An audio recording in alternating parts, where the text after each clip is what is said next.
What's up, guys? Game Field on Games here, and it's Saturday, and once again, it's time for another Drama Scripted Saturdays, which is the show where I go over everything in the past three wrestling shows, which is Raw, SmackDown, and Impact. And in the background, if you're wondering, this is Road to Chairman Prescott, match 61, and let's begin with Raw. Raw really was bland. There was really nothing spectacular in Raw. The CM Punk versus Rey Mysterio match was good. Having CM Punk winning. Christian versus Alberto Del Rio was a great match because that was awesome. But I didn't understand the finish. Like, I don't like I get the point. Like, Christian lost because his time is over. He's just there to help put people over. But why not have Alberto Del Rio win clean? Like, I don't get the heels can win clean. Daniel Bryan has done it on numerous occasions, and he's a heel. I don't understand why. I think it would look more dominant if heels just won clean. Well, how this match ended was Ricardo Rodriguez distracted the referee, and Alberto Del Rio took off his shoe and hit Christian with it. It looked very funny, to be honest with you. And then Christian fell out to the floor, and then Alberto Del Rio put on the armbar, and then Christian tap out. Why not just have Alberto Del Rio win clean? The match after that was Randy Orton versus Big Show, a very slow-paced match because these are both very slow-paced wrestlers. It ended in a count-out because this match doesn't make any sense. Why have this match? Randy Orton's just coming back from being suspended. Big Show is going to be in a quote-unquote a main event, bottom of the hour or top of another hour match at SummerSlam. Why are you gonna have these two face each other? There's nothing for them to gain from this match. There's absolutely nothing. It ended in a double countout, but then they started fighting in the ring, and Randy Orton RKO's him. RKO's Big Show. But still, for a match winning momentum, it ended in a double countout, but this match didn't do anything for both superstars.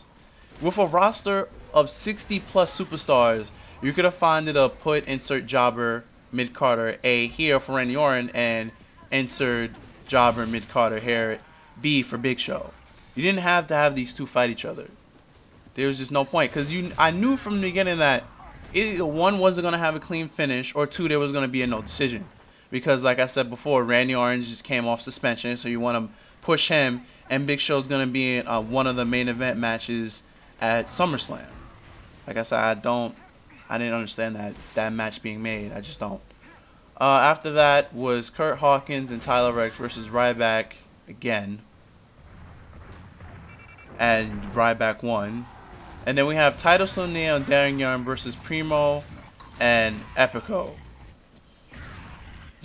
Which Darren Young and Titus O'Neil ended up winning.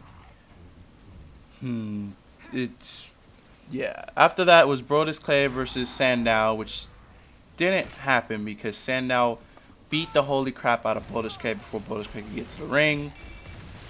After that match was Kelly versus Eve Torres, and on a shocker note, Kelly won this match, which I don't understand.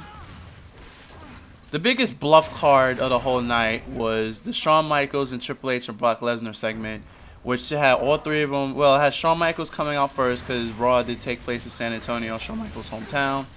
Then he started talking about how he's going to be in Triple H's corner for SummerSlam. Then Brock Lesnar came out, and then Triple H came out, and then absolutely nothing happened. They were just talking.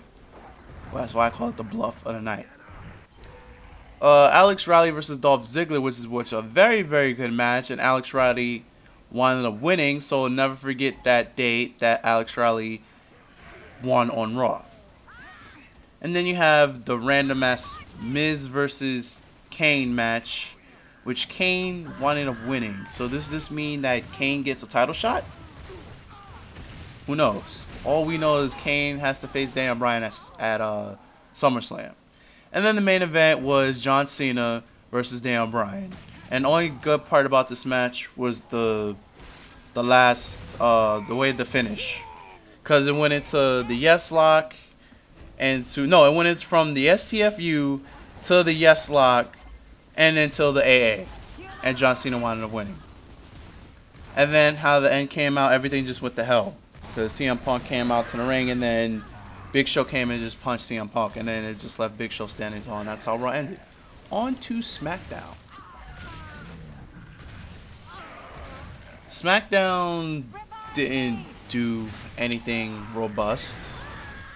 What you had was Cody Rhodes versus Sin Cara, which for some reason Sin Cara ended up winning, which I don't understand that. Whereas Cody Rhodes, welcome to WWE, has nothing to do with you. And we had Christian versus Antonio Cesaro. I said it right, finally. Cesaro. And it was a great match. And then Christian wound up winning, which is weird. Christian is one of my favorite superstars, but I don't think Christian should have won this match. I think Cesaro should have won. Then you have Jack Swagger versus Randy Orton. Randy Orton win. Then you have Jinder Mahal versus two jobbers trying to be like Ryback. And it was BS because Jinder Mahal only faced one person because the other guy never got tagged in, and he made him submit to the camel clutch. Then he put both people in the camel clutch. And then Ryback came down, and then Ryback just destroyed both the jobbers, which was what the hell. After that, you have Rey Mysterio versus The Miz, which was an okay match, and Rey Mysterio wound up winning, which means the hell, man? Middle card belts don't mean anything. You have the Intercontinental Champion lose on both Raw and SmackDown? Come on. And you don't have when was the last time that Santino defended his US title? So once again, the mid-card titles don't mean anything. If you're going to just have them lose, keep the belt on Christian. Because at least he's been there for a while and he could help put people over more. But I don't see the point of Intercontinental Champions and U.S. Champions losing or getting beat. It just makes them lose down, and it makes the title lose credibility. The Miz loses twice and he's a champion? Come on. After that was Darren Young and Titus O'Neil versus Primo and Epico again. And Titus O'Neil and Darren Young win by disqualification because for some random reason, AEW decides to throw water on the tag champs who was doing commentary at ringside. And they get in the ring and they beat the holy hell out of AEW and then thus disqualifying Primo and Epico, which was random. But it was a very awesome and funny segment. More on AEW later on in the show. And then after that, it was Chris Jericho with the highlight reel with special guest Vicky Guerrero. A funny promo with Chris Jericho just basically trolling her. And then at the end, Dolph Ziggler comes out of nowhere and beats up Chris Jericho. And then in the main event, it was supposed to be Alberto Del Rio versus Sheamus. But then fake police come down because at the beginning of the show, Alberto Del Rio said he put charges on Sheamus, but the police turned out to be fake, as I said before, and they just jumped the holy hell out of Sheamus.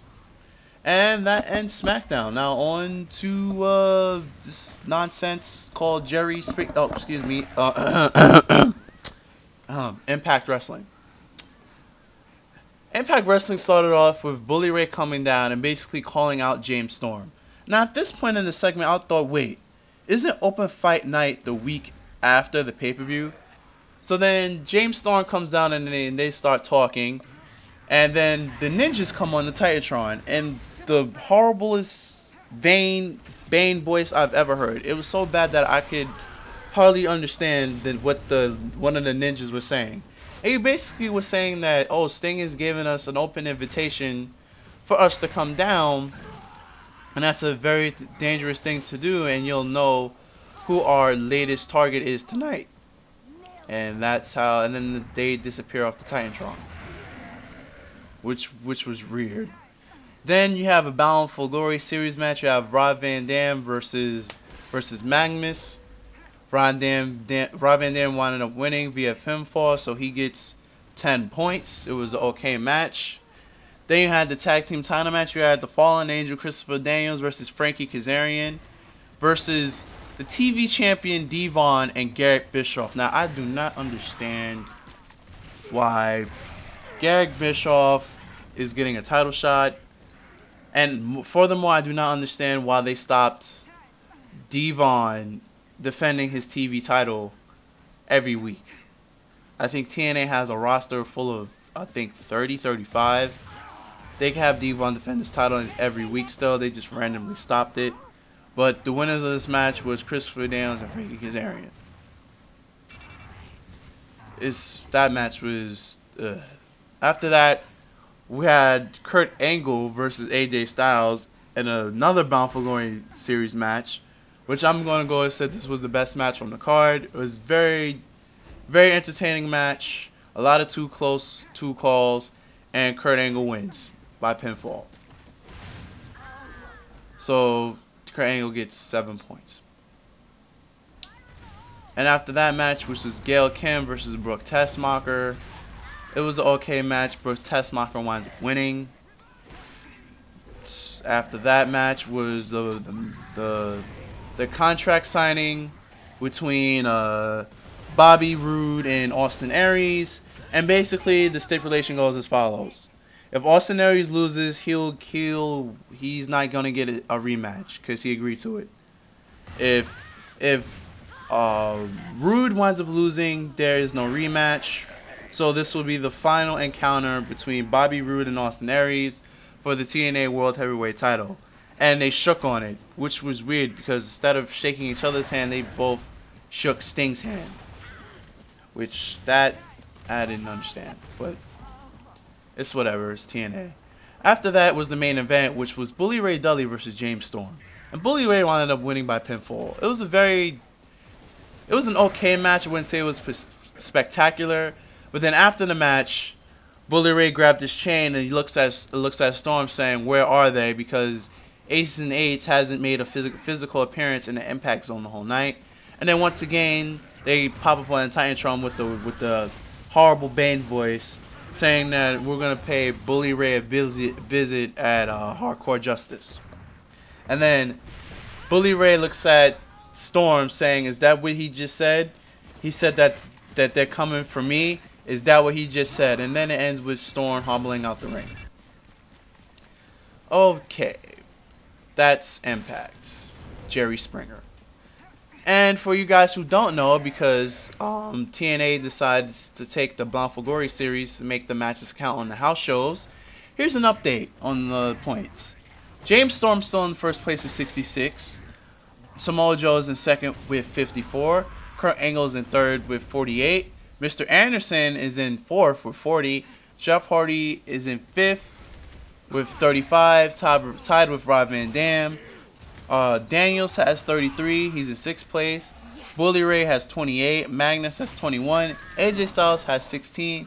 The Pope has 7. And Robbie E has pathetic 5 points. And moving on to the final card of Hardcore Justice, which is this Sunday, the TNA pay-per-view. The list goes as follows. You have Chavo Guerrero and Hernandez versus Kid Cash and Gunner. You have the Knockouts title match, which is Miss Tessmacher versus Madison Rayne. You have the X Division title match, which is Zema On versus Kenny King, which I'm very interested in watching that match. Then you have a Bound for Series match, which is worth 20 points. You have Rob Van Dam versus Magnus versus Mr. Anderson versus the Pope, and a Falls Count Anywhere match for 20 points. After that, you have another Bound for Glory Series match. You have Bully Ray Dudley versus James Storm versus Jeff Hardy versus Robbie E, and a tables match for 20 points. And after that, you have AJ Styles versus Christopher Daniels versus Kurt Angle versus Samoa Joe, and a ladder match for 20 points. And then the main event is Austin Aries versus Bobby Roode. Loser doesn't get a rematch. That's the final card for Hardcore Justice.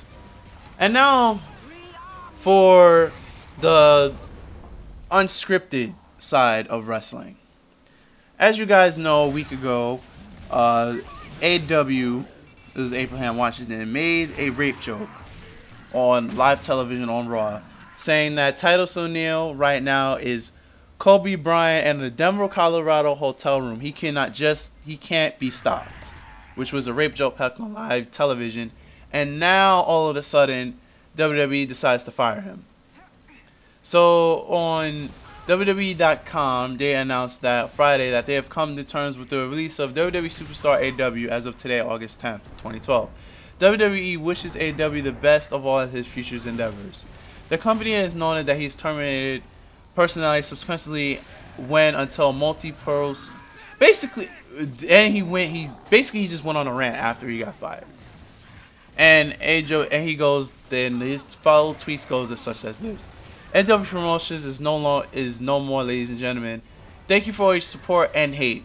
It's been a great run. Now I get to do me, which isn't PG.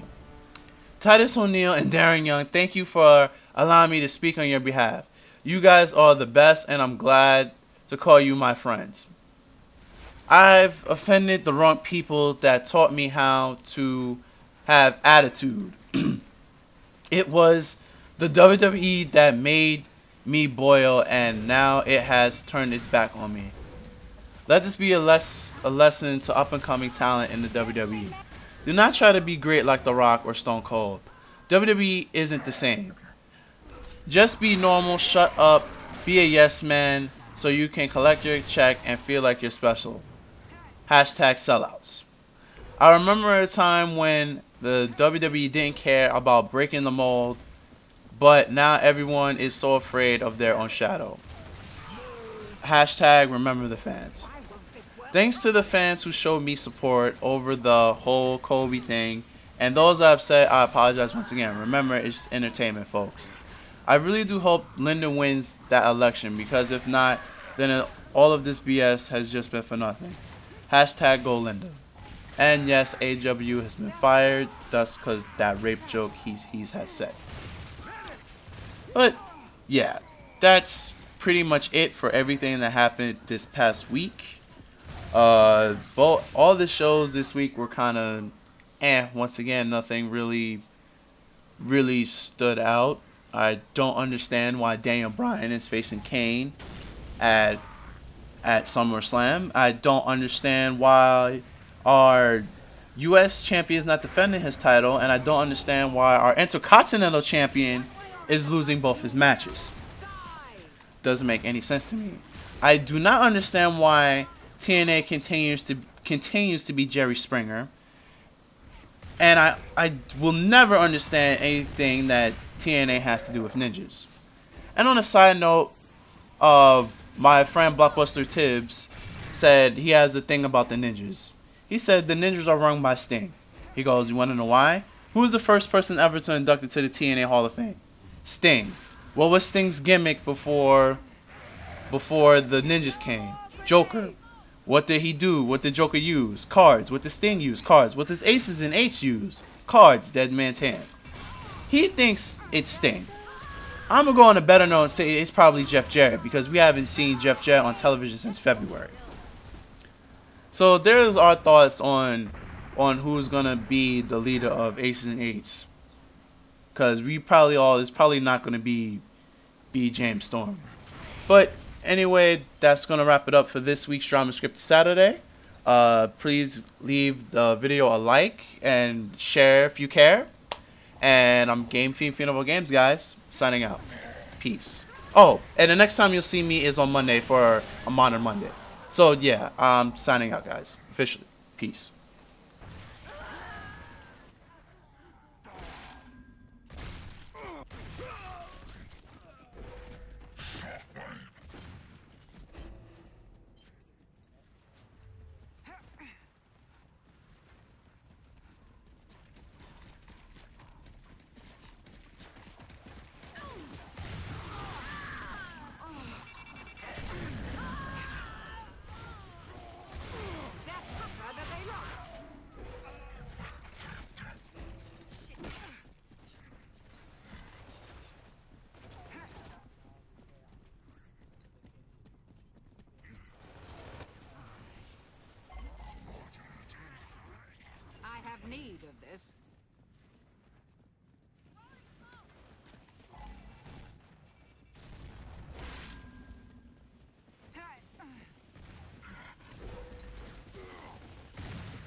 Closer to victory!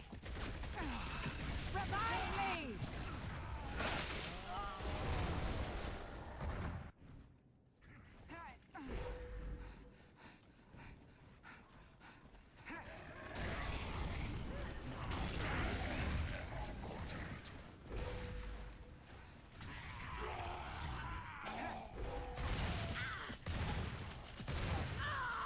You brought this on yourself!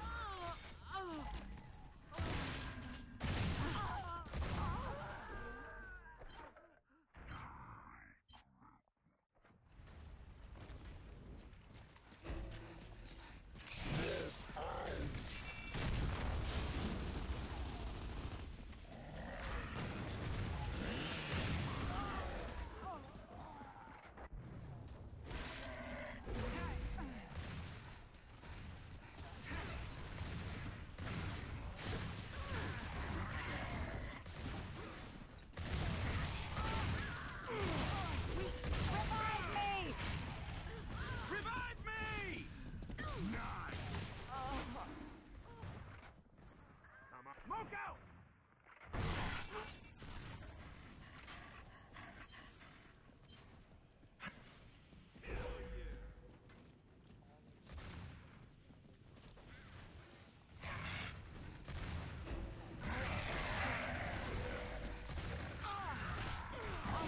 Revive me! Revive me! Come back here! Thanks for the cover. Incoming smoke!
Wretched device!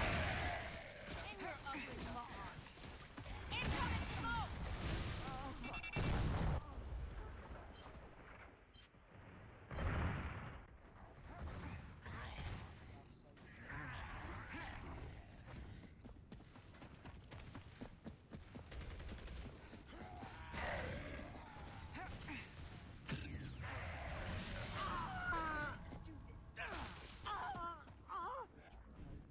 Because dedicated servers use hosts.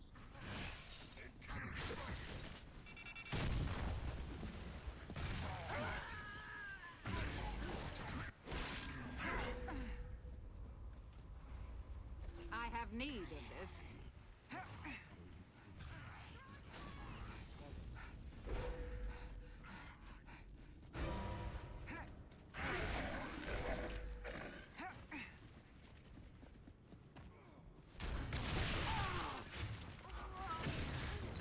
Revive me! In your ugly maw!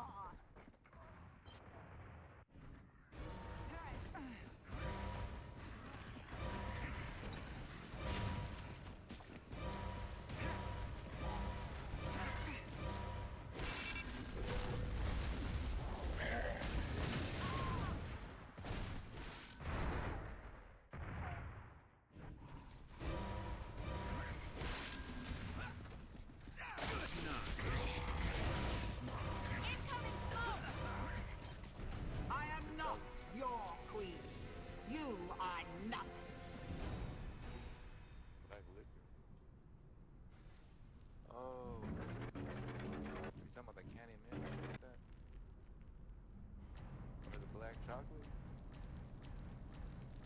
Oh yeah, that would be a little